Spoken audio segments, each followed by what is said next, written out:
J'ai mon mari aujourd'hui, par exemple, lui, quand il fait les courses, c'est le contraire de moi. Lui, c'est Paris Hilton, je l'appelle, tu vois, quand on fait les courses. Il regarde pas les prix. Genre, il voit la plus belle boîte de sardines, elle coûte 10 balles, il n'a aucune idée qu'elle coûte 10 balles, il la met dans son panier, tu vois. Mais moi... il kiffe. Mais, ah oui, il kiffe, ouais. T'as pas l'air d'accord. Ça crée des tensions entre vous ? Non, franchement, on en rigole. Ouais. Aujourd'hui, t'en rigoles ? Est-ce que t'en rigolais avant ?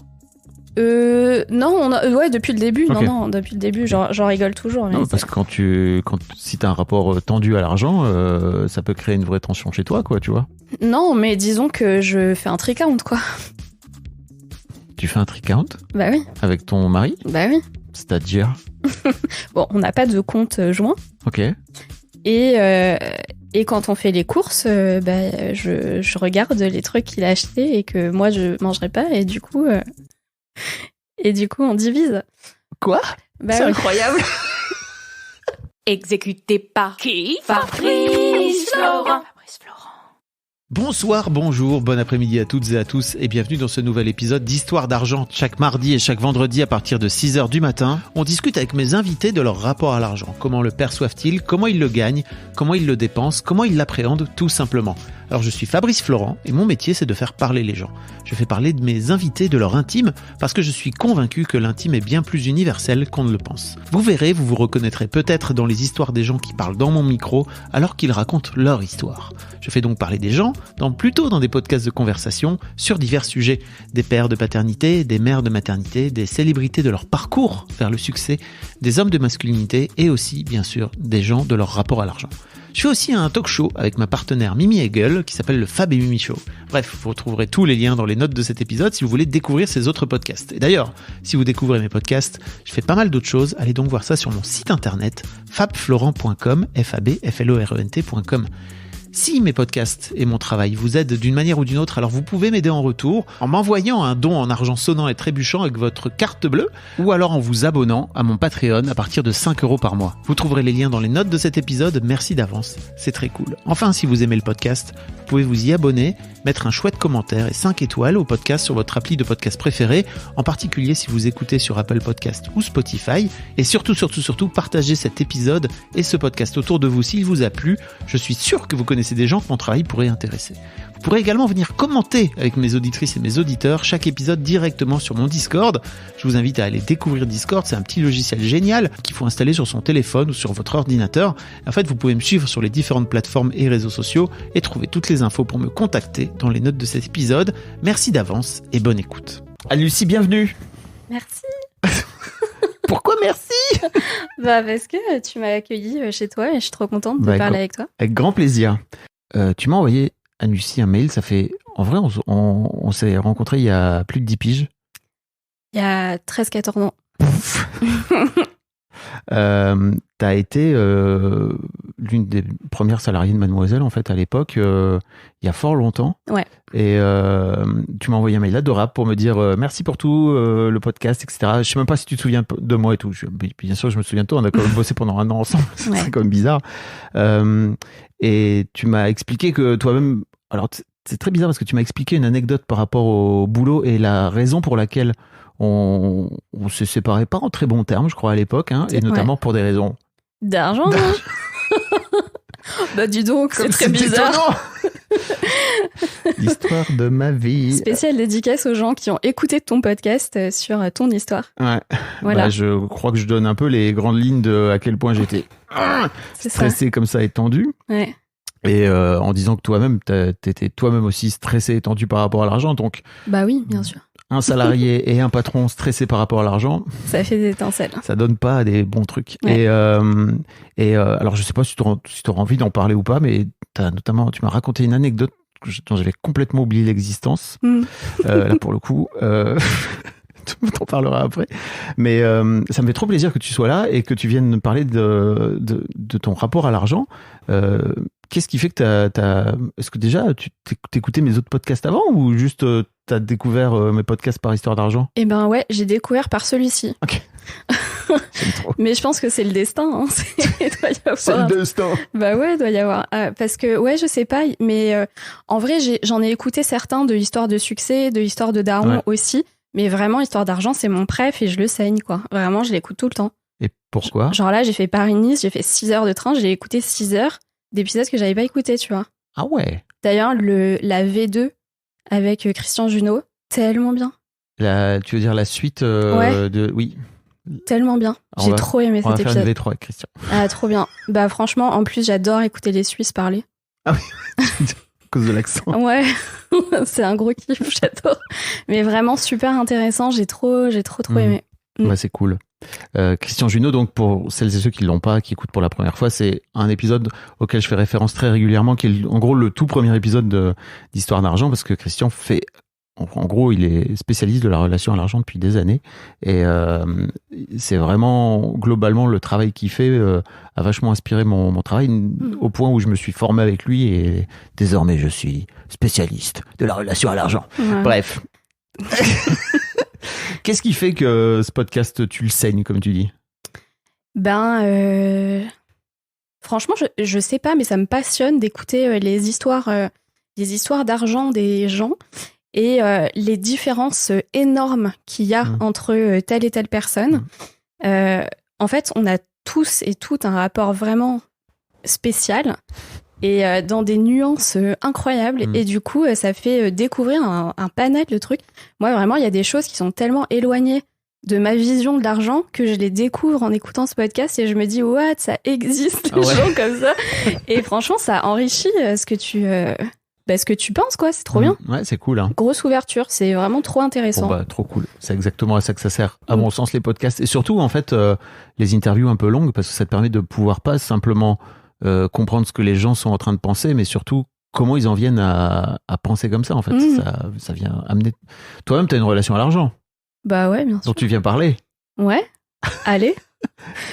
Comment tu la définirais, ta relation à l'argent? Parce que pour le coup, dans ton mail, tu m'as pas beaucoup raconté. Tu m'as juste dit que t'écoutais. Mais oui, je t'ai écrit ce mail en te disant merci pour ce podcast, je l'adore, il est trop bien, je le conseille à tout le monde. Ça me fait chier qu'on se soit, il y a 13 ans, séparés, entre guillemets, disputés pour, clashés, je sais pas, pour une histoire d'argent. Et que du coup, c'était un peu l'ironie du sort. Que aujourd'hui, la personne qui me fait vachement avancer par rapport à l'argent, bah justement, c'est toi. Et je trouvais ça assez cocasse et je trouvais ça cool d'en discuter, mais je t'ai aussi écrit que je t'écrivais pas pour passer sur le podcast. Ouais, je sais. Donc, tu sais, des gens qui m'écrivent pour pas passer sur le podcast. Il y en a plein. Et en fait, souvent, c'est aussi une façon de dire, si jamais c'est possible, n'hésite pas, mais qu'ils osent pas trop. Est-ce que c'était un peu ton cas? Franchement, je te dis inconsciemment.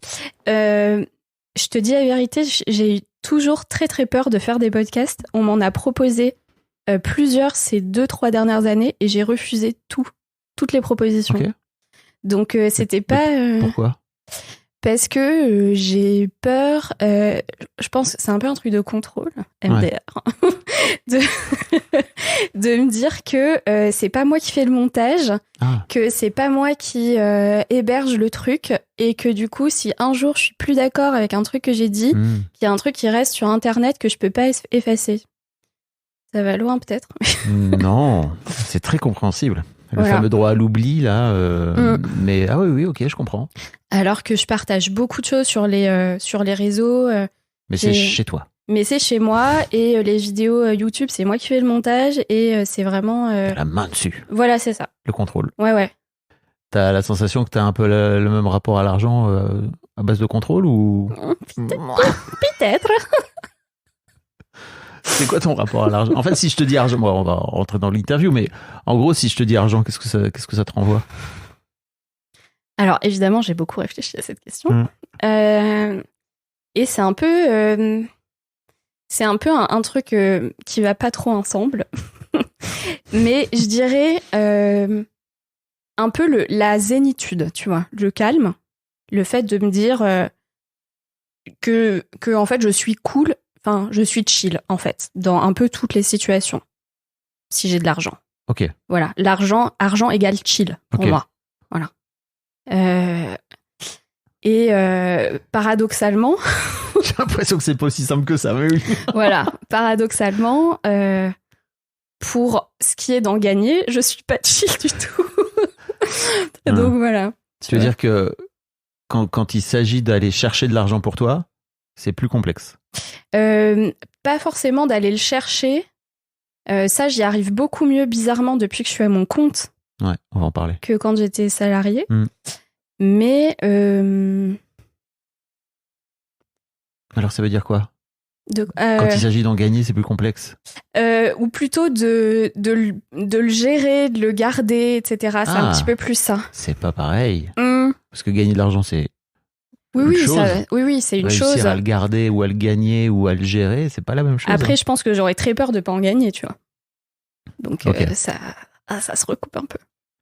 T'aurais très peur de pas en gagner, mais t'en gagnes. Oui. Donc, ça va. C'est pas une peur très fondée, quoi. Donc, je suis chill en ce moment. Ok. Ok. Ça va être complexe. Désolée. Je sens qu'Anne-Lucie est pleine de paradoxes. Ouais, un petit peu. Mais on l'est tous, non ? C'est ce que j'allais dire. Ah, merci. Non, je suis pas en train de te juger. Je te juge pas. Hein, Ouais, je sais, t'inquiète. On l'est tous, non ? Oui. Écoute, c'est quoi ton premier souvenir en rapport avec l'argent ? Alors, j'ai 2 trucs. J'ai un souvenir et un qui n'est pas à moi, mais que ma mère m'a raconté. Ok. Genre, la première fois que j'ai dit le mot argent, ma mère là, et genre, j'avais 2-3 ans. Mhm. Et bon, évidemment, impossible que je m'en rappelle. Mais du coup, elle me l'a raconté, je trouve ça rigolo. Ça t'intéresse quand même ou pas ? Bah, bien sûr. Ok. Mon père, il travaillait des fois en Belgique. Genre, je sais pas, quelques jours par mois, tu vois. Et il avait un porte-monnaie avec l'argent belge. Parce que c'était pas le même, c'était les francs quand j'étais petite. Voilà. C'est qu'on a, on a un certain âge, Lucie. Bah ouais, c'est ça. Non. Donc, ouais, c'était... Même pas en vrai. Toute jeune. Là, j'ai 33 ans, mais ouais, c'était les francs quand même quand j'étais petite. Ouais. Et du coup... Donc, les francs belges. Donc voilà, c'était... mais c'était l'argent belge, mes parents, ils disaient ça en parlant. Et un jour, mon père, il partait pour prendre son train pour aller en Belgique. Et j'ai couru après lui avec le petit porte-monnaie qu'il allait oublier. J'ai dit « Papa, margent belge !» Parce qu'en fait, le L apostrophe, pour moi, ça n'existait pas. Et genre, c'était margent, c'était à moi. C'était ton argent ? Ouais. Tu l'avais piqué. Enfin, dans ta tête, tu te l'étais approprié. Un petit peu. J'ai dit ça, moi, désormais. Margent belge. Donc voilà. Mais j'avais très bien intégré à peu près 2 ans et demi qu'il fallait de l'argent différent pour aller dans un autre pays. Et aujourd'hui, ma grosse passion, c'est de voyager et j'adore les devises. Ah ouais ? Ouais. Est-ce que Et avoir d'autres monnaies. tu les gardes chez toi et tout Ouais, je les garde en me disant que je vais y retourner à chaque fois. Ah. Ouais. Donc bref. Donc t'as des petites enveloppes avec plein de monnaies différentes ? Ouais. Du monde entier ? Pas du monde entier, mais ouais, je peux être un petit bureau de change, j'avoue. Et t'as beaucoup d'argent ? Non, pas beaucoup. Non. Est-ce que c'est... Ouais, c'est ça, c'est des devises qui te restent c'est ça. après un Mais voyage. je kiffe les avoir, tu vois. Tu veux dire, tu kiffes l'avoir en liquide ? Avoir les sous ? Ouais. Les billets, les pièces En euros, je m'en fous. Je fonctionne que en CB. Mais par contre, de l'argent étranger, j'aime trop avoir les stocker. Je sais pas pourquoi. Ouais, c'est trop bizarre.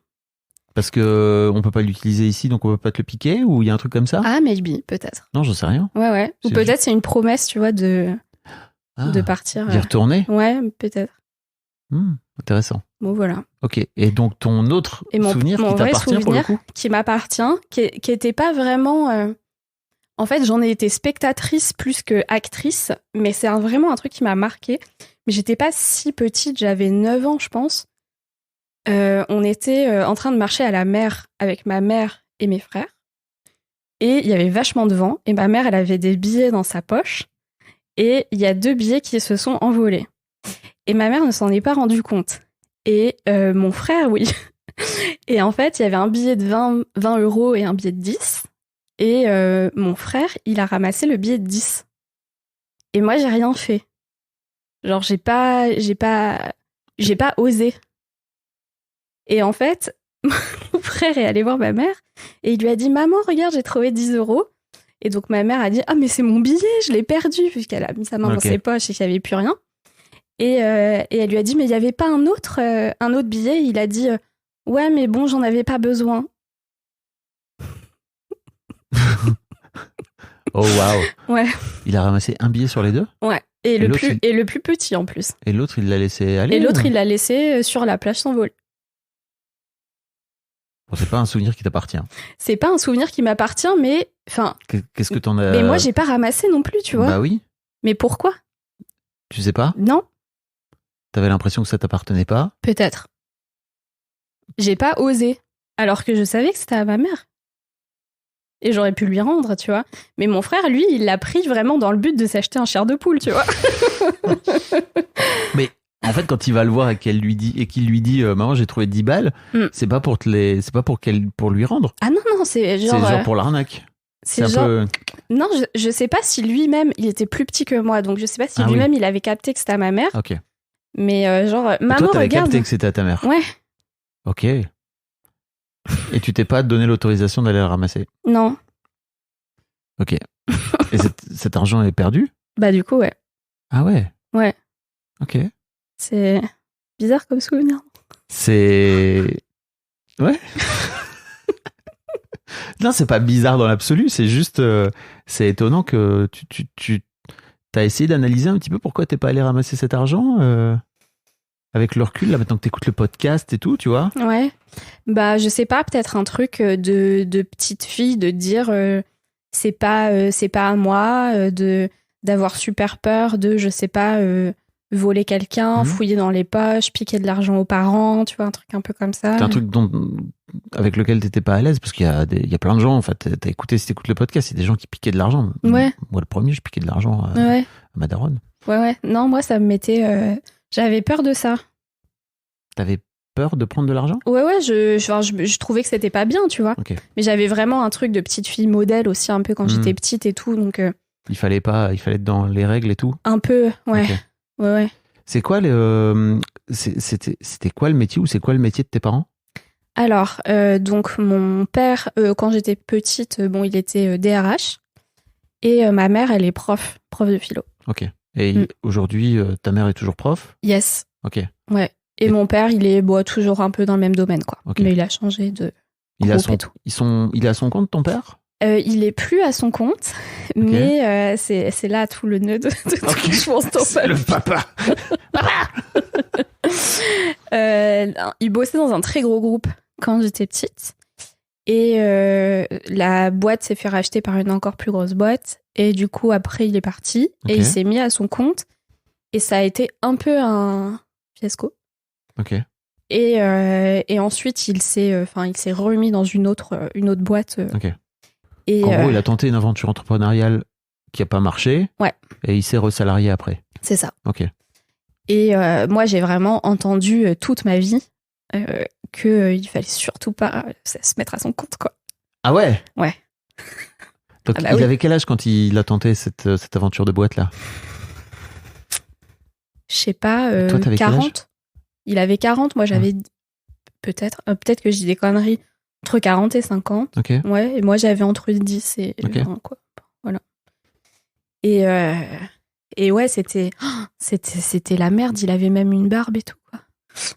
C'est-à-dire parce qu'il se rasait tous les jours avec son costume, tu vois, avant pour aller, et puis là, du coup, il était à la maison, il avait une barbe, quoi. Ok. C'était plus la même personne. Oui, tu veux dire que...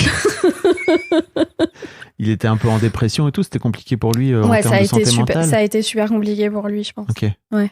D'accord. Mais c'était vraiment un truc, du coup, on a entendu super longtemps, faut avoir un CDI, faut rester dans le même... faut être bien gentil avec son patron. Ah yes. Bien. Et aujourd'hui, je te spoil un peu la suite, mais en gros, t'es à ton compte. Yes. C'est ça? Ouais. Après moult aventures difficiles. En salarié, ouais, pendant 10 ans. Ouais. On va en reparler après, mais c'est quoi... comment t'as la sensation que ce discours autour du CDI, j'imagine une forme de sécurité aussi, tu vois, à forger ton rapport à l'argent? Mais franchement, ça va à un point que je pense que tu peux même pas imaginer. Okay. Même avec ton historique. Ouais. Avant qu'on soit né, mon père, il faisait des diagrammes pour projeter sur les années où on allait travailler les métiers qui allaient être les plus recherchés. Oh, waouh. Avant que vous soyez né? Ouais. Donc à 25 piges d'avance? Ok. Ouais. Genre, ma mère, elle est enceinte, et puis lui, il calcule à plus 20 ans. Donc en 2000, je sais pas quoi, quels seront les métiers potentiellement les plus recherchés. Donc en gros, on devait tous être comptables. Ok. Ce qui est en plus totalement. Vous auriez tous dû être informaticien. Un génie Ouais, informaticien. et en plus, mon père est super geek et il est à fond, il apprend à coder et tout, il est à fond dans l'informatique depuis le début. Mais ça, j'avoue, c'était pas dans les plans. Bah non. Ouais. Mais par contre, on a tous été des énormes merdes en maths. Pourquoi? Bah, je sais pas, parce qu'ils voulaient qu'on soit comptable, peut-être. Ah oui. C'est la rébellion contre les rêves du daron. Ah ouais, et il y a personne qui est en CDI aujourd'hui. De ces quatre enfants. Ok. Ah oui, ok. Et en fait, donc, je comprends qu'il y a une idée de ok, on va faire en sorte de vous offrir le meilleur parcours possible. Et en tout cas, le parcours le plus sécurisé, parce que c'est pas forcément le meilleur, hein, d'ailleurs. Mais alors, en termes de petites phrases que vous avez pu entendre par rapport à l'argent en particulier. Oh là là. Oh là là. Attends, j'ai pas pris mon portable, mais j'ai fait Vas-y, une liste quand j'étais dans le train. Ok, va chercher si tu veux. Oh waouh. Une liste de petites phrases. Je crois que c'est la première fois qu'on me l'a fait. J'ai hâte. Je crois que j'ai appelé mon document les gros dos. Ah. Alors. Ah oui. Alors. La première. Bon, c'est rien ça, mais la première phrase que j'ai notée, c'est « Ils font quoi ces parents ?» Bon, c'est la première question que tu m'as posée. Mais en fait, dès qu'on parlait de quelqu'un, genre à l'école, tu vois, quelqu'un qui était dans notre classe, « Ils font quoi ces parents ?» Immédiatement. Ok. Mais donc, en termes de salaire, Pour avoir une idée, je pense, de ouais. Ok. Ça, c'est le premier truc. Une très grande phrase qu'on a beaucoup entendue, c'est « Tu l'achèteras avec l'argent de tes œufs ». De tes œufs? Ouais. Alors, mon père est fils d'agriculteur. Ok. Et donc, ses parents travaillaient ensemble dans la ferme. Et en fait, donc c'était évidemment mon grand-père qui gérait, on va dire, un petit peu tout financièrement. Et donc, ma grand-mère, elle avait le droit d'aller vendre les œufs de ses poules au marché. Et c'était elle qui gardait cet argent. C'est son argent à elle. Ouais. Son argent de poche. Voilà, c'est ça. Et donc, en fait, si elle-même, elle voulait s'acheter des trucs, il fallait qu'elle utilise l'argent de ses œufs. Donc, c'est devenu une expression familiale qui se dit dans ma famille, tu l'achèteras avec l'argent de tes œufs. Donc, ça veut dire tu l'achèteras avec ton argent de poche. Avec ce que tu as gagné de ton côté pour toi. Ok. Vous travailliez quand vous étiez gamin? Vous avez fait des petits jobs, des trucs comme ça ou... Non, enfin moi j'ai commencé en faisant du babysitting, tu vois, classique quand j'avais genre 15-16 ans. Mais non, on gagnait pas trop, mais on n'avait pas d'argent de poche, ça c'est sûr. Ok. Donc. Mais alors quand est-ce que cette expression était utilisée? Parce que si vous aviez pas d'argent de poche ni vous travailliez, il y a pas d'argent de ses œufs. Ah bah c'était un truc fictif. C'était pour plus tard, tu vois. Pour quand on bossera plus tard. Ah. Ouais, oui. Ah ouais, donc t'arrives à 15 ans et tu te dis tiens, j'aimerais bien avoir une console de jeu. Tu l'achèteras avec l'argent de tes œufs, genre quand tu travailleras. C'est ça. Donc va te faire cuire le cul. Voilà, c'est ça, ça veut dire un peu va te faire foutre quoi. Ok. Ouais. D'accord. Et donc ok, donc c'est aussi une façon de dire non mais en fait je vais pas t'acheter ça sans le dire. Oui, tu te débrouilles. Si tu veux ça, tu dois bosser pour. Ok. Ok. Eh ben, next. Alors. T'es le premier invité qui vient avec plein de petites histoires. Alors après, il y en a, c'est pas, tu vois, il y a des trucs, c'est pas que des phrases. Mais j'ai noté un truc. Bon, je suis désolée, papa, du coup, si tu vas écouter peut-être. Mais. Tu l'as prévenu apparemment, hein, c'est en ça? fait, ouais, j'ai déjà avec lui tout à l'heure. Le matin, quand il se réveillait, il disait, la première phrase au réveil qu'il disait, c'est « J'ai bien de la misère ». Tous les jours. Et il mettait son costume et sa cravate et il allait travailler et tous les matins, il disait « J'ai bien de la misère ». Et en fait, à la fois, il fallait vraiment travailler parce que, en plus, fils d'agriculteur, enfin, tu vois, ça, c'est vraiment un grand classique des bourreaux de travail, etc. lui-même, lui, il travaillait pour le coup, il n'était pas dans un métier manuel, il était Pas dans du un tout. DRH, il était plutôt dans un métier de cadre. Ouais. Donc il y a aussi un truc, j'imagine chez lui, de transfuge de classe, quoi, le fameux truc de, ok, mes parents n'ont pas fait d'études, et moi j'en ai fait, et donc Exactement. il avait lui-même dans son sac à dos tous les petits cadeaux de ses parents, j'imagine. Et ouais, il a vraiment du lourd de son côté. Ok. Ouais, c'est clair. Et il s'achetait des joujoux, tu vois. Des joujoux. Ouais, bon, pas des jouets d'enfants, mais genre, quand il faisait les courses le week-end, il s'achetait des tonnes de bonbons et il s'achetait plein de CD, des barbecues. Il avait... Des barbecues. Ouais, il avait genre 5 ou 6 barbecues. Il avait 10 ordinateurs. Il achetait des trucs, en fait. Il dépensait son argent avec des trucs pour lui faire plaisir, pour se faire plaisir lui, c'est ça? Ouais. Ok. Mm. En revanche, toi, tu pouvais aller l'acheter avec l'argent de tes œufs, quoi. Voilà, bah oui, lui, c'était l'argent de ses œufs. C'était l'argent de ses œufs. C'est ça. Waouh, ok. Mm. Et il vous offrait pas forcément de cadeaux à vous en tant qu'enfant. C'était plutôt des trucs pour lui. Ce qu'en plus, je juge pas, hein, tu vois, c'est Ouais, plutôt pour sa pomme. on avait des trucs Moi, un acheter peu. un 10e barbecue, s'il te plaît. Papa, tu en as déjà 9. Je te jure, J'ai besoin d'en avoir un 10e. Laisse-moi tranquille. ils étaient tous différents, mais à chaque fois, il y avait un nouveau barbecue qui sortait, qui était plus stylé que le précédent. Du coup, il a acheté. Barbecue, en plus, c'est vraiment le truc de je suis un papa, je vais vous faire des merguez avec ça, vous allez voir, ça va être super. Ouais, Je vais faire le papa. ouais. Qui veut un petit steak? C'est papa qui vous fait un steak avec son nouveau barbecue. C'est incroyable. Ouais, je pense que ça le faisait kiffer, hein, quelque part. Mais ouais. Ok. Donc oui, en revanche, il vous achetait pas. C'est plus compliqué de vous faire des cadeaux à vous? Franchement, on avait des trucs, mais c'était un peu plus ma mère qui pensait, quoi. Si jamais ma mère lui demandait de nous acheter un truc, peut-être qu'il allait le faire. Ouais. Mais voilà, tu vois. Oui. C'était lui spontanément pas trop, quoi. C'était un peu pour sa pomme. Et t'es fils unique? Hein? Il est fils unique? Il a un jumeau. Ok. Ok. T'as d'autres phrases où c'est incroyable. Le papa avec ses pleins de barbecue. Ben non, écoute, c'était ça. J'avais mis qu'il faut avoir un CDI, surtout bien le garder et que le patron soit content. Ça, c'est bien, ça, je l'ai dit. Ne surtout jamais se mettre à son compte, que c'était la pire erreur possible. Ouais. Du coup, pour moi, évidemment, ça a été très, très dur d'accepter de le faire. Et voilà. Ok.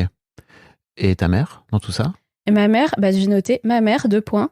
Pas trop de gros dos, à part le fait qu'elle faisait gaffe aux promos aux courses et que du coup, je le fais toujours aujourd'hui. Ok. Voilà. Non, ma mère, ça va. Quand tu dis que tu fais gaffe aux promos, est-ce que, tu sais, j'ai reçu des invités pour qui c'est maladif. C'est-à-dire qu'ils ont besoin de faire, ils vont faire éventuellement 3 centres commerciaux différents, perdre un temps fou entre chaque truc, pour faire en sorte d'avoir, je sais pas, 1 euro de réduction sur les yaourts, quoi. Waouh, ok. J'ai pas entendu ça. Les gens pour qui la réduction et franchement de dépenser le moins d'argent possible, c'est un vrai truc, ils sont capables d'y passer beaucoup de temps. Et il y a parfois une dissonance entre le temps que vous y avez passé, qui en fait vous rattraperez jamais de votre vie. C'est ça. Et effectivement, les peut-être 5 ou 10 balles que tu as pu économiser en faisant tout ce ramdam, pour eux c'est rentable entre guillemets, quoi. Mais t'en es à ce point ou... Pas du tout. Okay. Non, pas du tout. Mais sinon, tu t'aurais acquiescé tout de suite, t'aurais fait, mais bien sûr! Ah ouais, non, vraiment pas du tout. Par contre, ça me fascine vachement les gens qui font ça. Mais non, j'en suis pas du tout là. Mais j'ai mon mari aujourd'hui, par exemple, lui, quand il fait les courses, c'est le contraire de moi. Lui, c'est Paris Hilton, je l'appelle, tu vois, quand on fait les courses. Il regarde pas les prix. Genre, il voit la plus belle boîte de sardines, elle coûte 10 balles, il n'a aucune idée qu'elle coûte 10 balles, il l'a mis dans son panier, tu vois. Mais moi... il kiffe. Mais ah oui, il kiffe, ouais. T'as pas l'air d'accord. Ça crée des tensions entre vous? Non, franchement, on en rigole. Ouais. Aujourd'hui, t'en rigoles? Est-ce que t'en rigolais avant? Non, depuis le début. Okay. Non, depuis le début, j'en rigole toujours. Non, parce que si t'as un rapport tendu à l'argent, ça peut créer une vraie tension chez toi, quoi, tu vois. Non, mais disons que je fais un trick-count, quoi. Tu fais un trick-count? Bah oui. Avec ton mari? Bah oui. C'est-à-dire? Bon, on n'a pas de compte joint. Ok. Et quand on fait les courses, je regarde les trucs qu'il a achetés et que moi je mangerai pas et du coup on divise. Quoi? Bah C'est oui. incroyable. Tu veux dire que s'il s'achète une boîte de sardines à 10 balles Ouais, et que toi tu veux pas les sardines à 10 balles, ouais. bah tu vas lui mettre dans son tricount? Bah, franchement, tu me dis ce que t'en penses. J'en pense Mais rien. moi, je bois pas d'alcool Hmm. et je suis végétarienne. Ok. Donc, en fait, il y a des trucs qui pèsent lourd, tu vois, dans les courses. Oui. Quand même, genre, une bouteille de vin à 15 balles, c'est un peu injuste si je bois pas de vin que je la paye, t'es pas d'accord? Ok. Votez en commentaire. Non, mais c'est intéressant. Tu vois, moi, je suis pas là pour juger. Hein. Juste à chaque fois, je découvre des nouvelles façons de faire. Je suis là, ah ouais, ok. Donc, vous vivez ensemble. Ouais. Vous avez, genre un loyer, des charges, etc. Tout ça, vous divisez par 2. Ouais. Mais alors, sur les courses en particulier, c'est tricount. Ouais. Ok. Non, mais tu dis ça comme si c'était normal, mais je te promets que Ouais. c'est pas aussi simple. Hein. Ouais. Tu pourrais très bien te dire, ok, bon, on essaie de faire à peu près genre moitié-moitié. Une fois c'est toi qui payes, une fois c'est moi, etc. Ouais, non. Non, donc vous.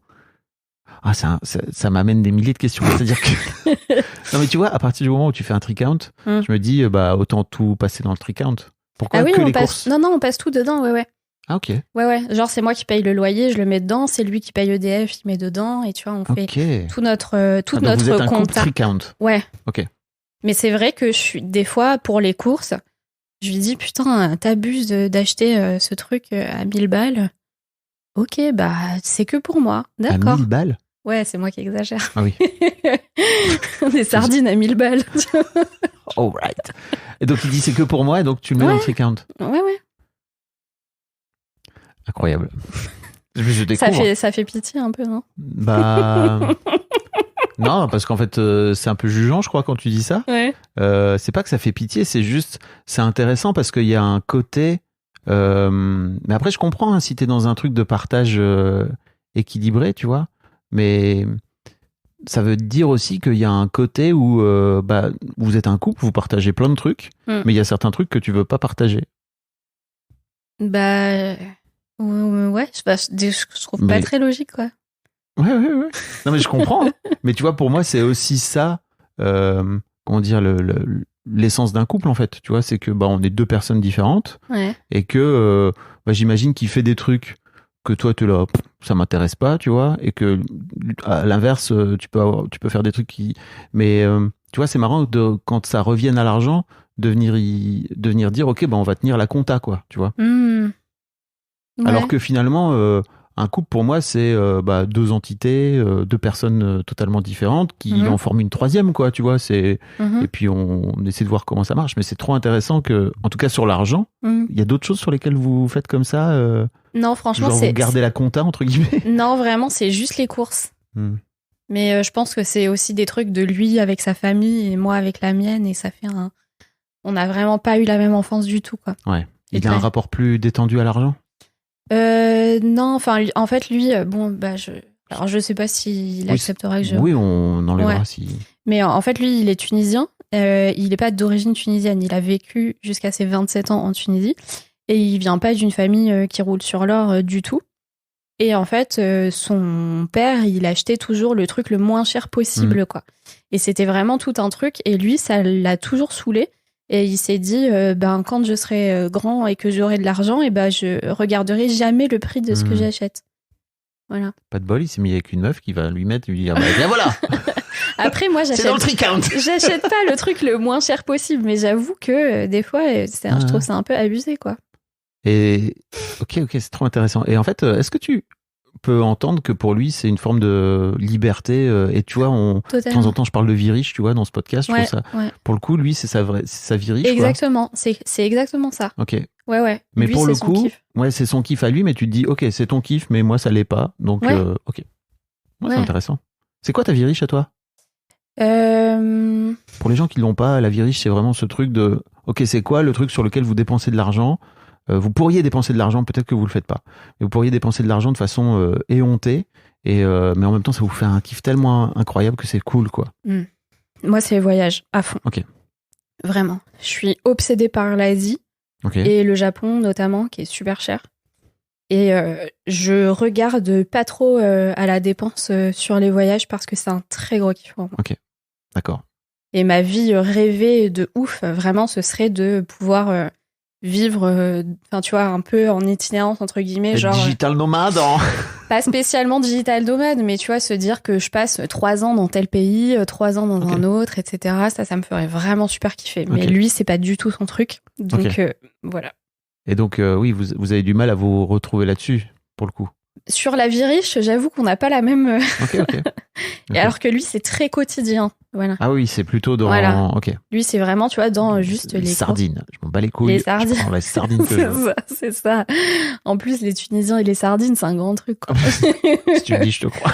Je connais pas assez de Tunisiens pour savoir le panel de à quel point les Tunisiens adorent les sardines. Mais ok. Ouais, le poisson, quoi. Ouais. Le poisson. Et mais donc, ouais, pour revenir un petit peu à ton... Comment dire, à ton enfance et à ton éducation, globalement, t'as eu plutôt un discours basé autour de la sécurité et un petit côté crispé, en fait, autour de l'argent. Ouais. Ton père qui se lève et j'ai bien de la misère, c'est ça? Ouais, j'ai bien de la misère. Cette phrase est incroyable. Tous les jours. Ok. Et toi, qu'est-ce que t'en as fait de cette phrase? Quand t'étais gamine, ado, enfin, j'imagine, t'entends ton père se lever tous les matins et dire j'ai bien de la misère avant d'y aller. Bah, ça t'angoisse sur le travail. À fond. À fond. Et tu te dis, quand t'es enfant et que tu assistes à ça, mais jamais j'irai dans un bureau, quoi. Jamais je voudrais mettre une tenue de travail. Alors ça, pour moi, c'est l'enfer, les tenues de travail. Tu veux dire, genre le costard et... Ouais, voilà. pour les meufs, même le tailleur et tout, machin. L'angoisse absolue. Moi, je travaille chez moi en pyjama. Tu fais quoi comme métier? Du coup, je suis tarologue. Je tire les cartes. C'est ton activité. C'est mon activité. Grâce à laquelle tu gagnes de l'argent. Exactement. Bien ouais, tu fais ça depuis quand? Je fais ça depuis 3 ans officiellement. Officiellement? Ouais, je suis à mon compte vraiment depuis 3 ans. Ouais. Tu t'es lancé et tu veux dire, quand tu dis officiellement, c'est que t'avais c'est commencé... que je tirais déjà les cartes avant, mais genre, tu vois, gratos pour mes potes et tout, machin. Mais, ok. Ouais. Et donc, quand t'es rentré chez MAD, c'était ton premier job, t'avais genre 20 ans, c'est ça? C'est ça, ouais, c'est ça. Et en gros, entre cette période-là et l'époque où le moment où tu t'es lancé, t'as fait quoi? Alors, t'as fait d'autres jobs salariés? Ouais, j'en ai fait d'autres. Et j'ai fait des études aussi. J'ai fait un master double cursus cinéma et histoire de l'art. Donc un truc très porteur pour faire des CDI et être bien comptable. Oui. Voilà, juste un truc qui me passionnait.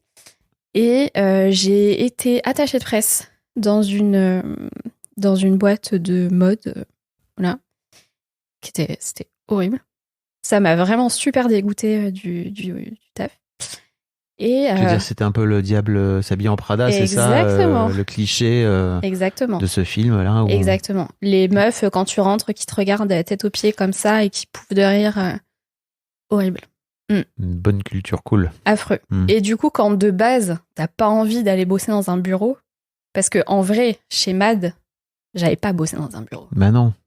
Parce que en fait, t'étais à mi-temps. J'étais à mi-temps à Paris. Étudiante. Et voilà, c'est ça. Et MAD était à Lille à ce moment-là. Donc tu bossais de chez toi quand tu...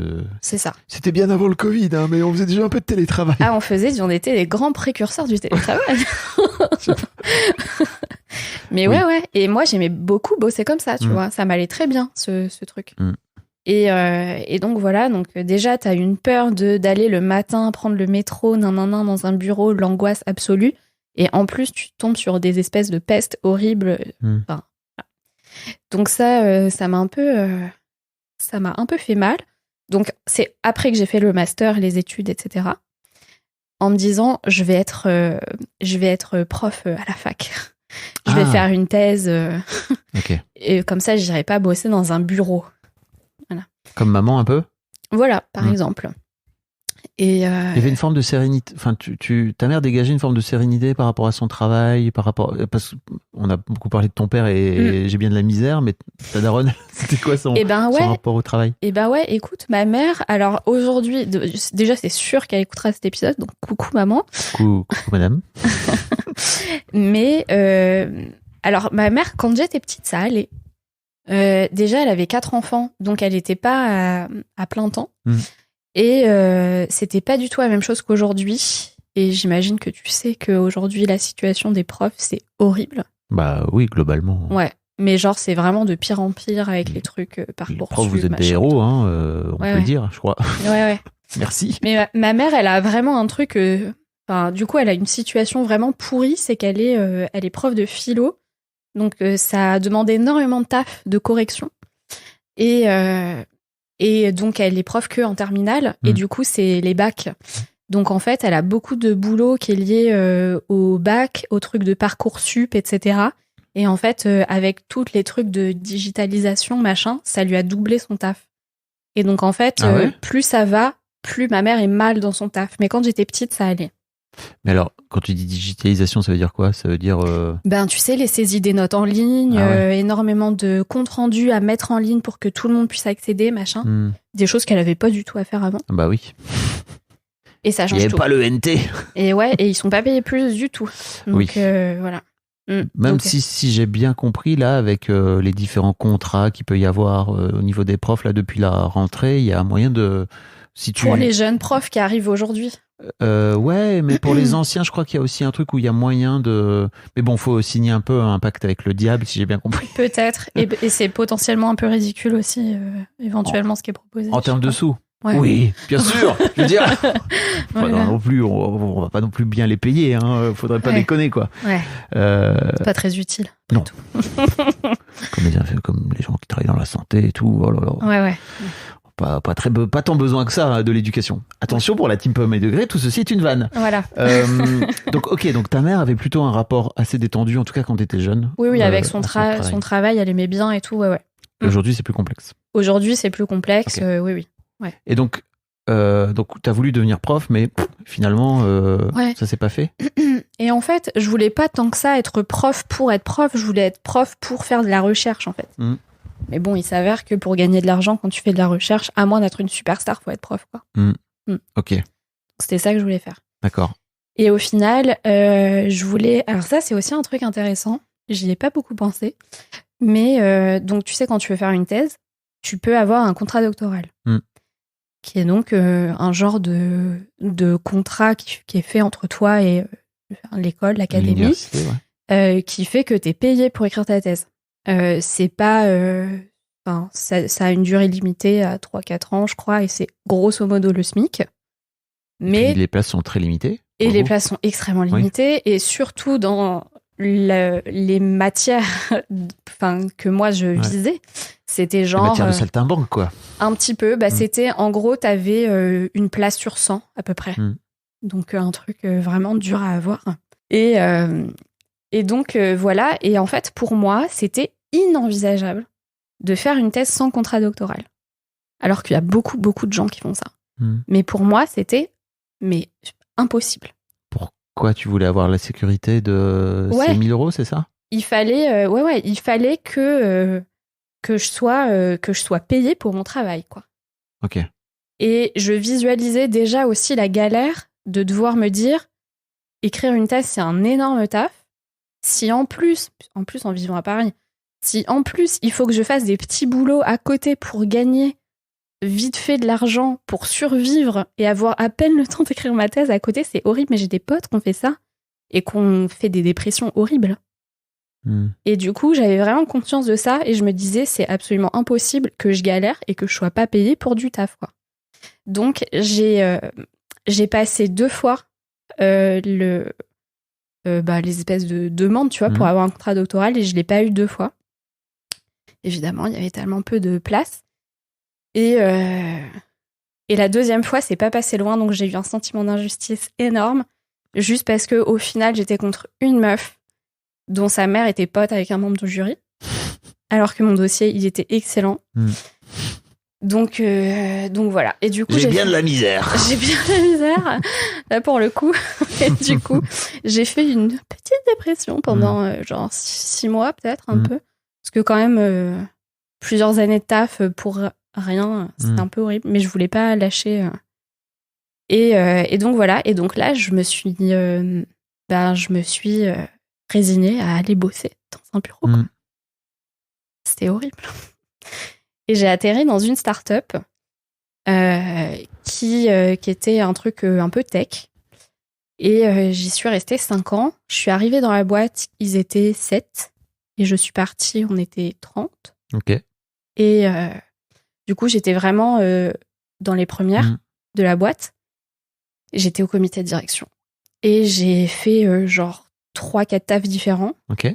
Et voilà. Et t'avais un choix de salaire? Et t'avais un Alors, CDI? pas du tout au début. Ok. À la fin, un peu plus. Mais j'ai beaucoup galéré pour faire monter un petit peu tout ça. Alors qu'à côté, il y avait des devs qui étaient payés évidemment une fortune. Voilà. Je dis pas que c'est pas justifié. Bah, c'est ton père, il s'est planté, désolé. Hein. Si ton père il t'avait dit tu vas devenir dev, t'aurais été ultra riche. Hein. Ça aurait été différent. Et ouais. Sorry papa, ouais. je t'ai planté. Ouais. C'était pas comptable. J'étais pas comptable non plus d'ailleurs. Franchement, ah non, ils auraient été bien mal barrés avec moi d'ailleurs. Mais du coup, voilà. Donc, j'ai été 5 ans dans cette boîte qui a changé de visage complètement. Et c'était en mode levée de fonds, machin, enfin un énorme truc. Et l'argent, c'était une très grosse question aussi dans cette boîte. Mais alors, pour nous faire payer nous, c'était un peu compliqué. Moi, au début, j'ai été embauchée en plus sur des micmacs. Je devais être freelance au début. Et puis ensuite, période d'essai et période d'essai renouvelée, machin. Enfin, tu vois, des trucs un petit peu comme ça. Et j'ai été payée, le SMIC au début. Et puis à la fin, en fait, j'ai tellement pété des plombs parce que je bossais H24 qu'à la fin, j'ai été augmentée. Mais c'était de toute façon, même au plus haut salaire que j'ai eu là-bas, c'était jamais à la valeur de ce que je faisais, quoi. T'as l'impression que tu te faisais voler? Ah bah oui. Enfin, voler. Ouais. En fait, c'était soit... Il y a un truc d'injustice dans ton rapport au travail. Ouais. Non, je sais pas, c'est une question. J'ai bien de la misère, tu vois. En fait, de ce que j'ai l'impression que c'est un job qui t'a épanoui ou pas? Enfin, quand tu m'en parles comme ça, je me dis ok, t'as l'air d'avoir kiffé. En fait, c'est des fois t'es un peu sous emprise quand t'es dans ces univers-là. Il y avait des trucs un peu pervers et tu veux dire derrière le côté boîte cool, c'est ça? Ouais, le côté boîte cool, on peut t'encenser devant tout le monde et puis te détruire le lendemain. Enfin, tu vois, des trucs un peu deg. Et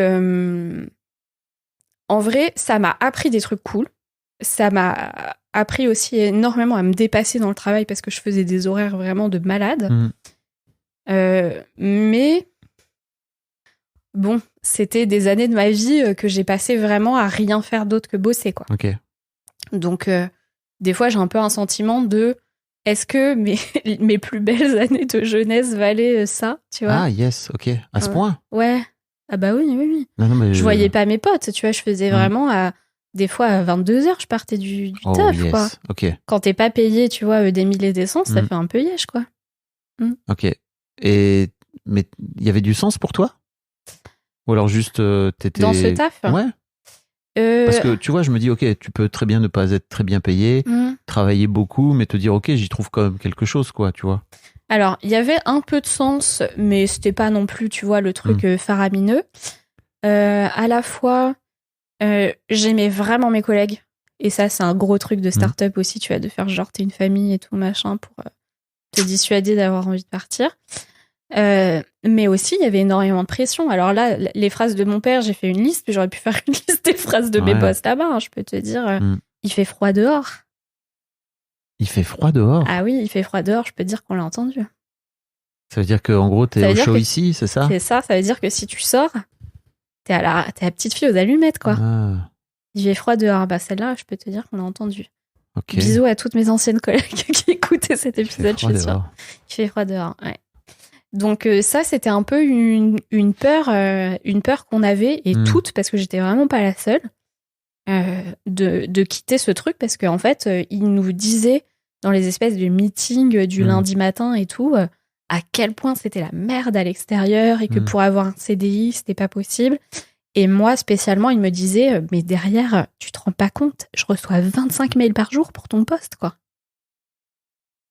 Ok. Et du coup, toi, tu Enfin, Ah bah là, il y a papa qui est là. En plus. Le CDI. et mon père, il était très fier que j'ai ce taf, quoi. Ouais. Et oui. Et c'était important pour toi que tu sois aussi en CDI par rapport à l'idée qu'il pouvait avoir de toi et tout à ce moment-là? Je pense que j'étais contente que mon père soit fier. Ok. Vous avez pas vu, mais Lucie vient de faire une grimace.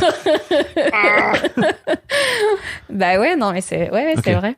C'est après ça que tu t'es lancé Ouais. à ton compte? Ouais. Ok. Comment Ouais. t'as fait pour sortir dehors, aller affronter le blizzard et la tempête et oh là là, et l'indépendance, quoi, finalement. Ouais, c'est ça. Bah, en fait, il y a eu vraiment le truc en trop. En fait, j'étais en burn-in. Je sais pas si tu vois ce que c'est. Non. C'est la phase avant le burn-out. Ok. Donc, le burn-out, c'est quand le mal, on va dire, sort. Quoi. Ouais. Out, tu vois, c'est quand Ouais. t'as un truc qui se manifeste vraiment. J'ai jamais entendu burn-in, tiens. Ouais, c'est toute la phase avant. Où t'es C'est en train d'accumuler. en train de chauffer. Ok, d'accord.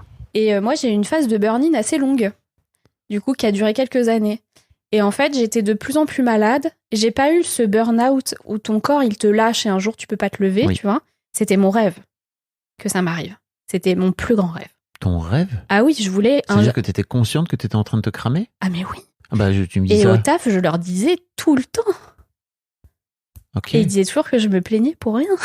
Ah, Mais right. en fait, tu vois, tant qu'il n'y a pas un truc médical qui fait que un jour, il y a vraiment des médecins qui viennent dire, bah en fait, elle est à terre et elle peut pas, ben du coup, je continuais. tu vois. Ok.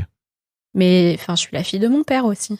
C'est-à-dire, Bah, c'est-à-dire que mon père, il faisait minuit, 6h du mat, enfin, tu vois. j'ai bien de la misère. Bah oui, C'est ça. bah oui. Faut aller jusqu'au bout, quoi. Bah, pour No gagner pain, de no l'argent, gain. bah, c'est ça, pour gagner de l'argent, il faut avoir de la misère. Hmm. Donc je suis allée au bout de la misère.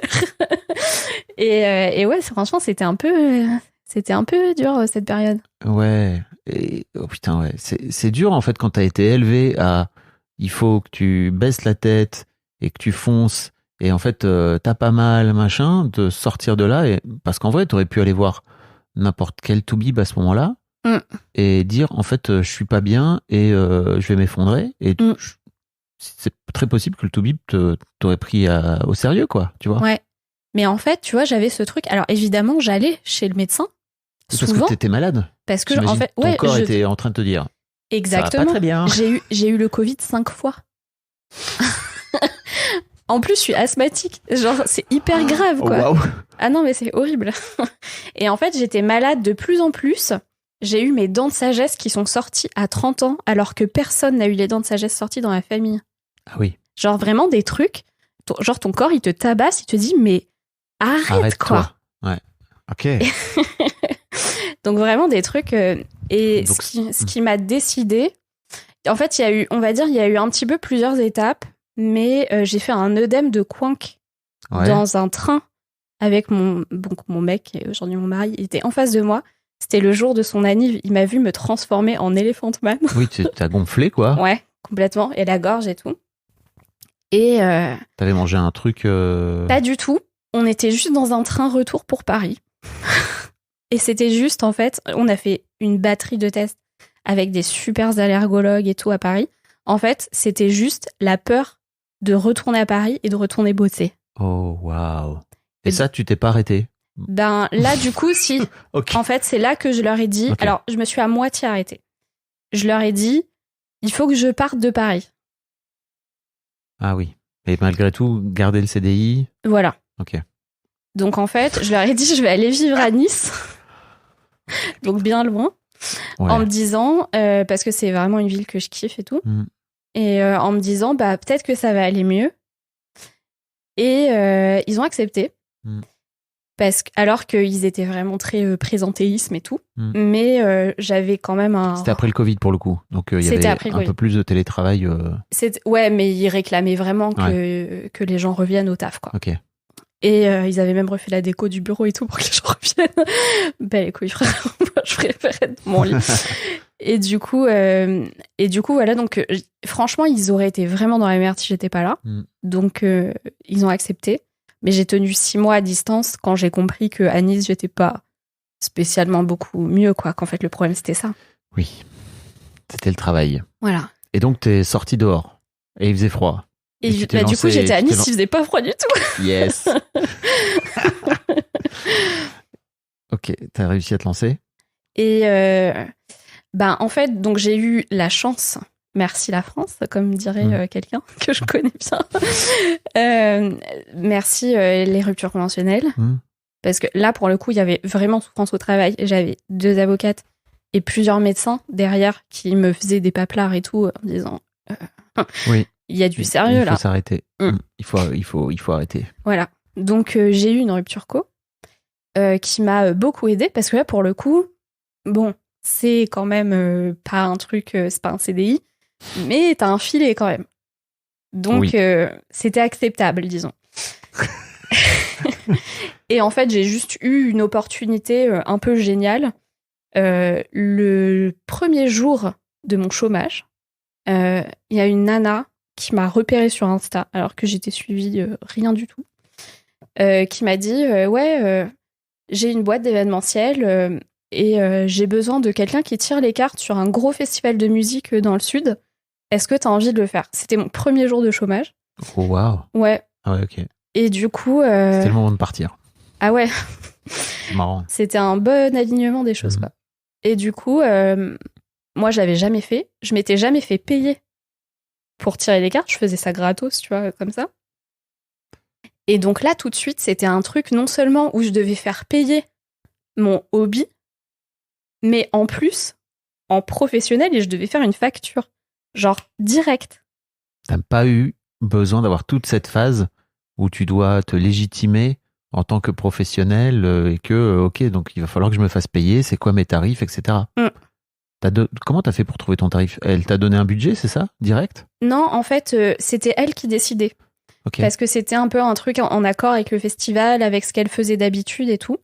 Et moi, je trouve ça... Ah, c'est elle, donc elle t'a donné un budget. Elle t'a dit, voilà, tu... Elle m'a dit, en gros, tu prendras les gens qui vont se présenter pour se faire tirer les cartes sur le festival. Okay. Et c'est, je sais plus comment c'était 30 balles le tirage ou 35. Ah oui, ok, tu faisais payer les gens qui venaient... Ouais. Ok, c'est pas la meuf qui te rémunérait... En fait, c'était elle qui prenait la thune. Ok.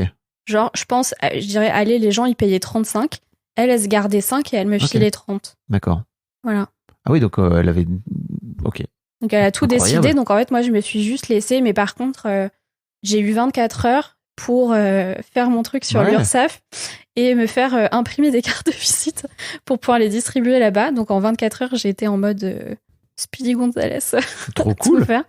Et ça t'a mis le pied à l'étrier quelque part, c'est ça? Direct. Direct. Ok. Donc finalement, il faisait pas si froid que ça dehors. C'était le baptême du feu dehors. Tu m'étonnes. et j'imagine aussi que ça t'a empêché de tergiverser trop et de te dire, ok, est-ce que je... CDI, pas CDI, finalement, est-ce que c'est une bonne idée ou pas, machin? Ou alors tu t'étais dit, ok, j'ai 1 an et demi, 2 ans devant moi de chômage et je vais en profiter pour monter mon bise. Alors, déjà, les médecins m'avaient dit, pendant 3 mois, vous ne faites rien. Et quand ils me disaient ça, je disais ah ouais, grave, c'est mon rêve. Tellement j'étais KO. Ouais. Et le premier jour, il y a ça qui m'arrive, quoi. Et du coup, je me suis tiré une carte pour me dire j'y vais ou j'y vais pas. Je dis oui à la meuf. Et là, c'était un truc genre c'est vraiment le truc de la vitesse, des opportunités à saisir et tout machin. Okay. Et j'étais là, bon bah ok, vas-y, let's go. J'ai bien fait.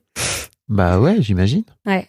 Okay. Et du coup, en fait, moi, j'ai pas voulu me mettre à mon compte. Je me suis mise à mon compte parce que ce truc-là est tombé. Ah, c'était pas un objectif dans ta vie? C'était juste... pas du tout. Ah oui, tu voulais quitter ce boulot? Oui. Tu savais pas du tout ce que t'allais faire après? Pour moi, j'allais chercher un CDI sur Nice, tu vois. Ah, j'avais pas compris. Ah ouais. Ok. Ah oui, donc c'est vraiment cette personne qui t'a dit, ok, t'as une opportunité professionnelle là? Ouais. Et incroyable. moi, mais vraiment, moi, j'avais dans mon esprit le fait de se dire, il faut surtout jamais se mettre à son compte. C'est la galère. Alors, attends, mon père, avec son truc foireux, là, qu'il avait pas réussi, toi, qui te payais pas au début, mon premier taf, moi qui a envie d'être, tu vois, d'avoir l'argent de mes œufs, Ouais. Tu te rends compte de te dire, bah en fait, le gars, il monte une boîte et il se paye pas. Bah forcément, ça fait pas envie, tu vois. Tu te dis pas, je vais monter ma boîte. Et en plus, évidemment, après, j'ai été... Le pire rôle modèle. Mais tu vois, c'était cohérent avec mon père. Ouais. Et enfin, je dis pas que c'était la même chose, mais bon, il y avait un peu un truc de, bah si t'es à ton compte, tu gagnes pas d'argent, quoi. Et après, j'étais dans cette espèce de start-up avec des trucs de levée de fonds.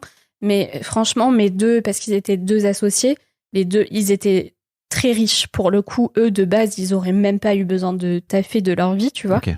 Mais du coup, ils se payaient pas. Ah oui. Parce qu'ils avaient pas besoin, en fait. Ouais. Donc, tu vois, j'ai toujours été vraiment avec des trucs de...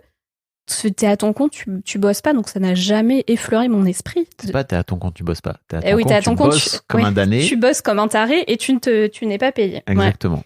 Ouais. En tout cas, tu te payes pas. Ouais. Parce qu'il y a aussi ce truc-là, c'est pas juste t'es pas payé. Parce que si j'ai bien compris, l'un des trucs qui est complexe pour toi aussi, c'est que j'ai un peu l'impression que dans ton parcours, t'as la sensation de pas avoir été payé à ta juste valeur en tant que CDI, etc. Et je crois d'ailleurs que c'est l'un des trucs qui fait qu'on s'est pris la tête. Je t'avoue que je me souviens plus du tout non, de oui, ce qui c'était s'est passé entre nous, mais je crois que j'avais tellement peur de te payer que il y a un moment donné, je sais même plus. Ouais, tu t'en souviens sans doute mieux que moi. Ouais, mais... je m'en rappelle, ouais. Vas-y, raconte.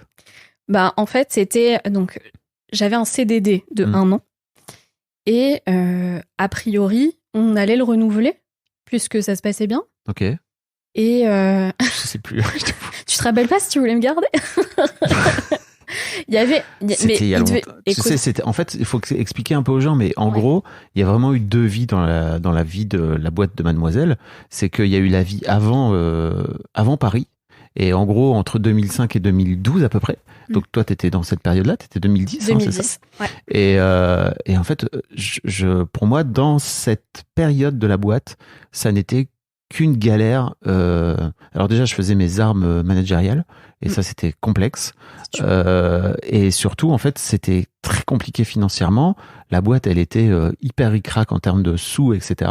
Et en fait, la boîte a commencé à grandir, à exploser une fois que j'ai ouvert les bureaux à Paris. Mais je t'avoue que autant je me souviens très bien des années parisiennes parce qu'il y avait un truc où il s'est passé plein de choses, etc. Autant aujourd'hui, tu vois, quand je reviens sur les années lilloises, il y a plein de choses que j'ai oubliées parce qu'en fait, c'était dur et je crois que j'étais ultra dissocié d'une manière générale parce que c'était tellement complexe que bah, déjà j'avais la trouille en permanence. Ouais. Mais ça se comprend. La peur au ventre. Maintenant, quand j'y repense, vraiment, je me dis, mais en fait, j'ai vécu avec la trouille de pas réussir à payer les gens, etc. tout le temps, quoi. Mais ça se comprend grave, hein. Donc, j'aurais eu grave la trouille aussi.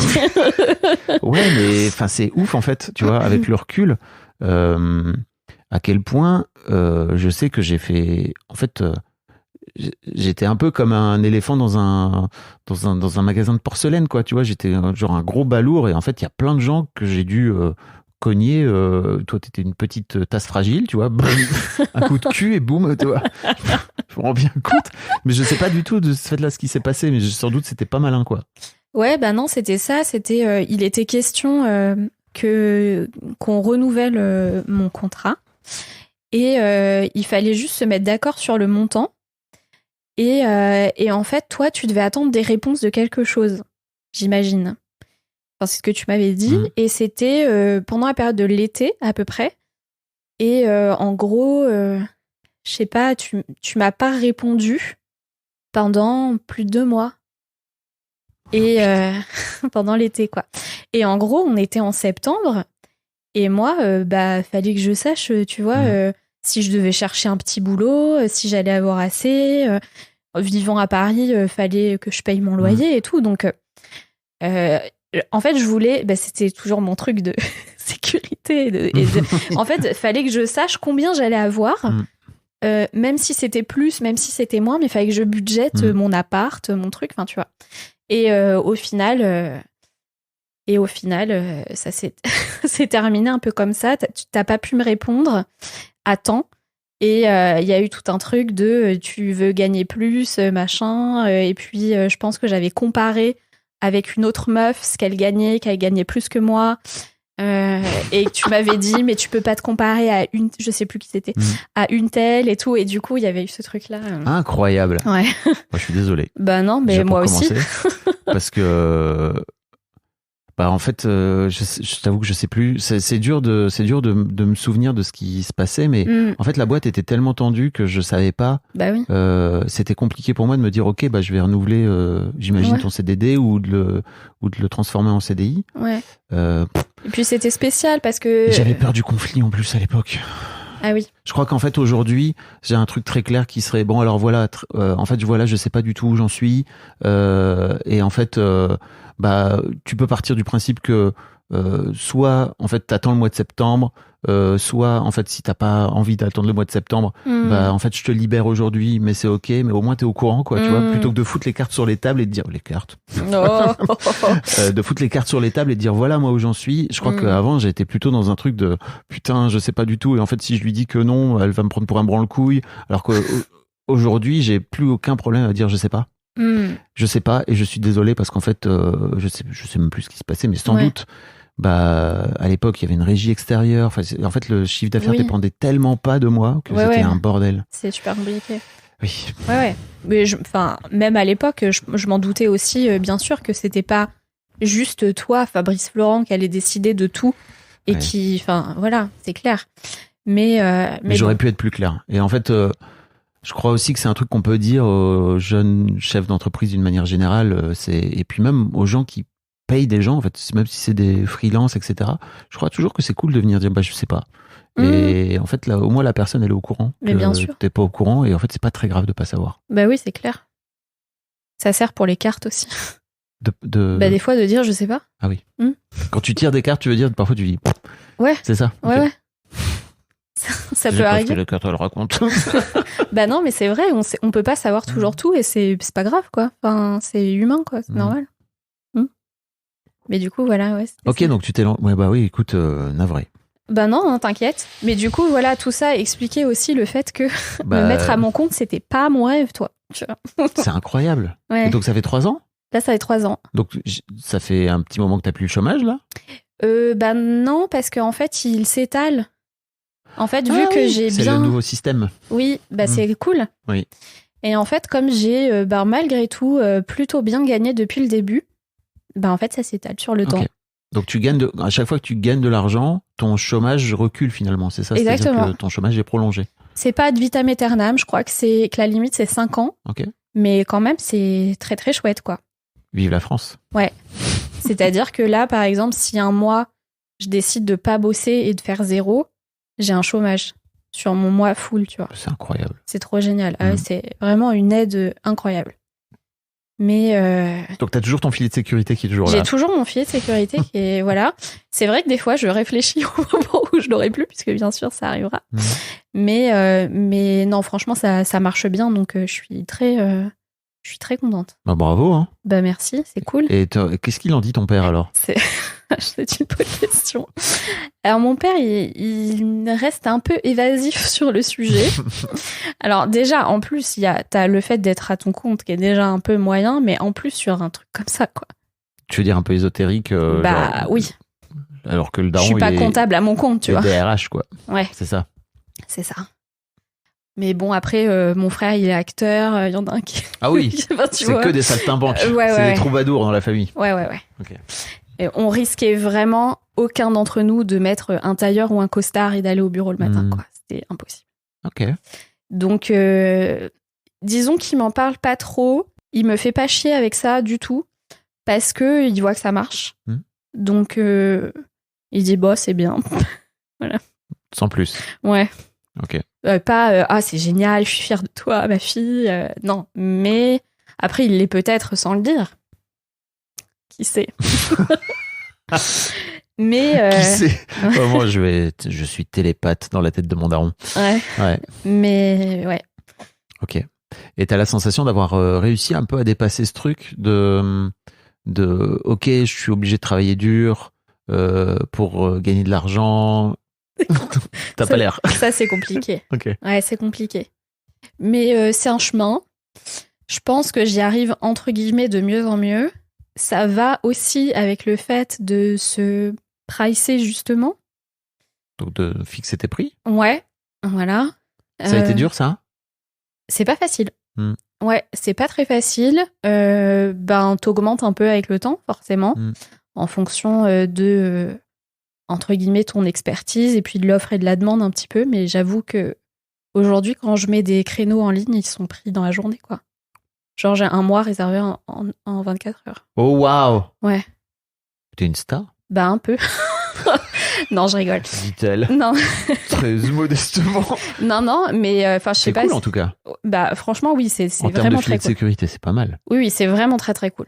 C'est vraiment très cool. Est-ce que t'as la sensation que t'es pas assez cher de ce fait? Non. Ok. Je me verrais pas trop mettre plus pour le Ok. moment. C'est le juste prix pour toi? Pour moi, c'est pas mal. Ouais, quand Non. je... C'est le juste prix ou pas? Ouais. Quand tu dis c'est pas mal. Ouais. Quand je me verrais pas mettre plus. Ok. Et quand je bosse, je me sens pas lésée, tu vois. Je me dis pas, franchement, ce que j'ai rendu, ça vaut vachement plus que... Non, Ok. je trouve que c'est assez Ce qui avait l'air juste. d'être plutôt un mood par rapport à tes expériences professionnelles avant, quoi. Mais bien sûr, mais c'est là... J'ai bien de la misère. C'est ça, mais c'est ça aussi le grand truc de fixer tes tarifs toi-même et de pouvoir les moduler un peu comme tu veux, entre guillemets, parce que tu dois pas aller demander à quelqu'un, moi c'est le trauma, il est là un peu, hein. C'est-à-dire? Bah, d'aller demander à quelqu'un de t'augmenter, tu vois.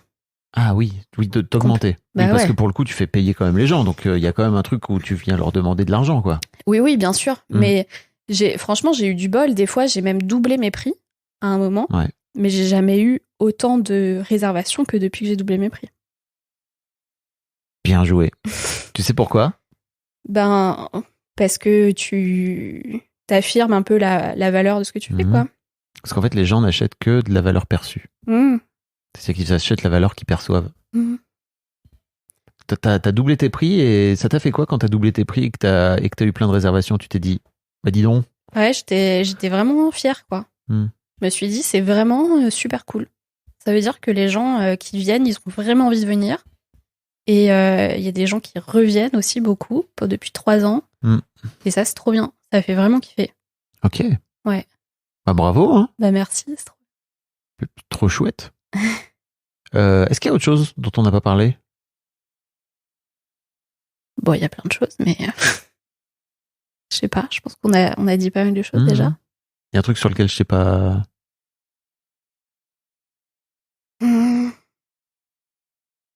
Non, bah le petit truc qui peut être compliqué, enfin, c'est aussi un peu la dernière question que tu avais posée, c'est un peu relié.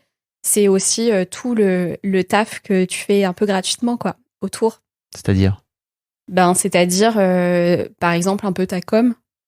Et genre, quand tu fais de la création de contenu, par exemple, et que c'est total free, mais ça fait partie de ce qui fait que les gens te découvrent et viennent t'acheter des trucs après. Mais c'est vrai que ça prend grave de temps. Et des fois, t'as l'impression que c'est des journées un peu gratos, quoi. Ah ouais, ok. T'as ça en tête? Ouais.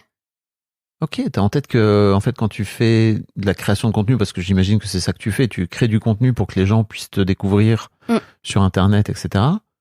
T'as en tête, c'est des journées gratuites. Ouais, c'est des trucs que tu donnes. Ok. C'est incroyable, j'ai pas du tout cette sensation. Ah ouais? Mais moi, je kiffe donner. Je trouve ça vraiment cool de créer des trucs gratuits. Mais c'est vrai que pour moi, il y a toujours un peu ce truc qui me titille à l'intérieur de me dire...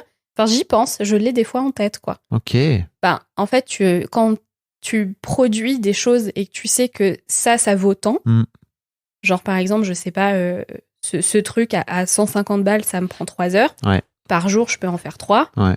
Donc du coup, j'ai passé 4 jours à monter une vidéo. J'aurais pu gagner X. Ah oui, ah ok. C'est un peu Tu fucked calcules up. comme... Non, enfin, encore une fois, ça fait 2 fois que tu me demandes ça. Non, je suis juste en train d'essayer de comprendre comment tu calcules et comment tu fonctionnes, quoi. Tu vois, c'est trop intéressant. Bah non, mais c'est cool aussi. Ça veut dire que dans ta tête, t'as en permanence, en gros, combien tu dois aller chercher par jour, c'est ça? Pas par jour, mais pour optimiser à mort, enfin, tu vois, mon temps et mon argent. Ok. Voilà. Ok. Bah, en plus, surtout quand tu sais, entre guillemets, que quand tu mets des trucs en ligne, ils sont tout de suite tous réservés. bah tu te dis, bah en fait, je pourrais avoir beaucoup plus. Et ouais. Et pourquoi t'en mets pas plus? Ben parce que je pourrais pas. Ok. D'accord. Ça me boufferait trop d'énergie, déjà.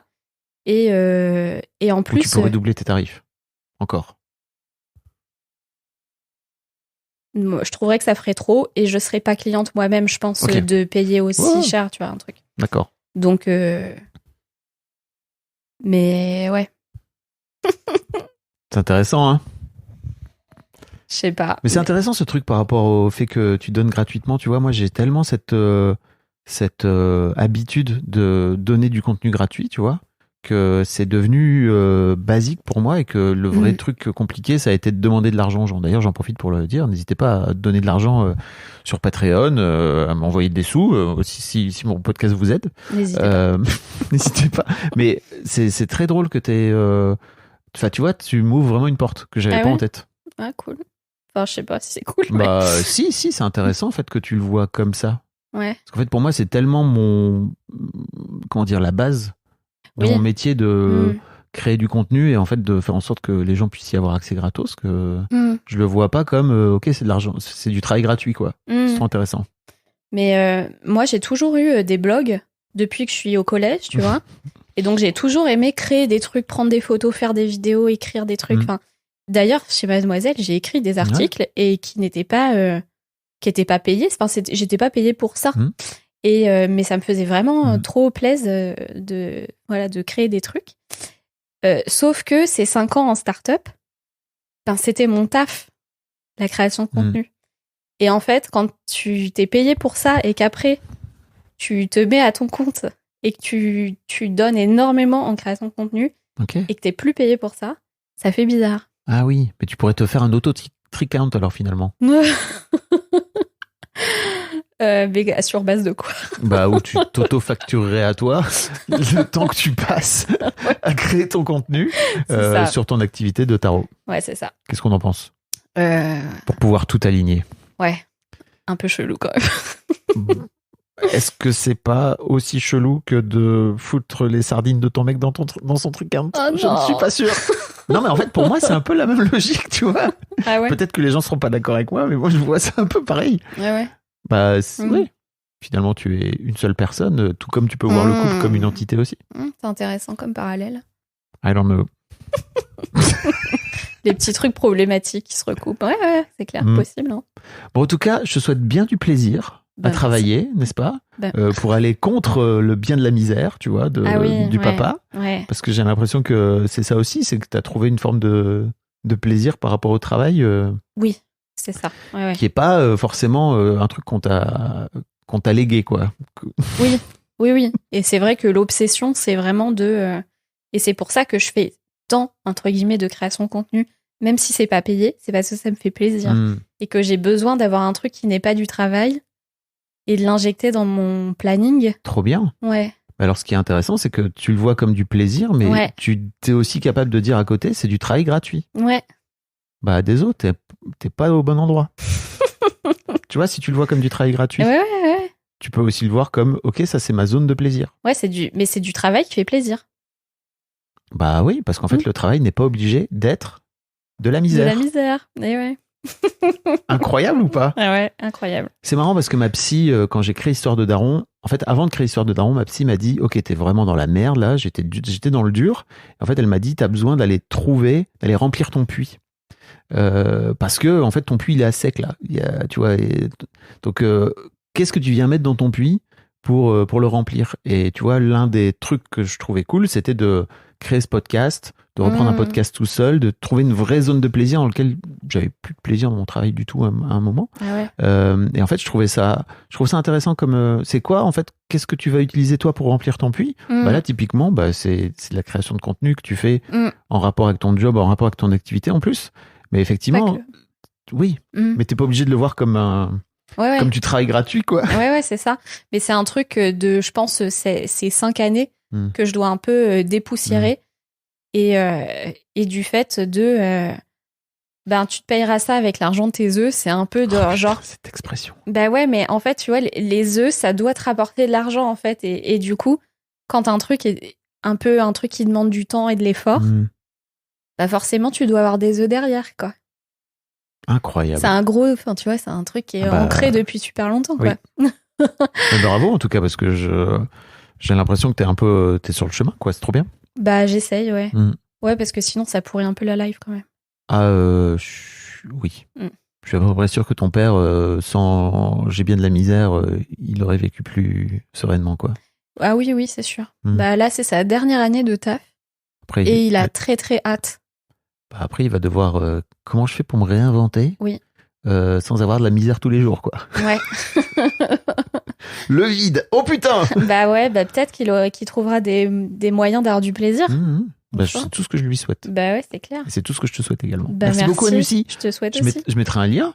Ouais, grave. Si les gens veulent aller cliquer pour réserver, attention, Anne-Lucie est très, très demandée.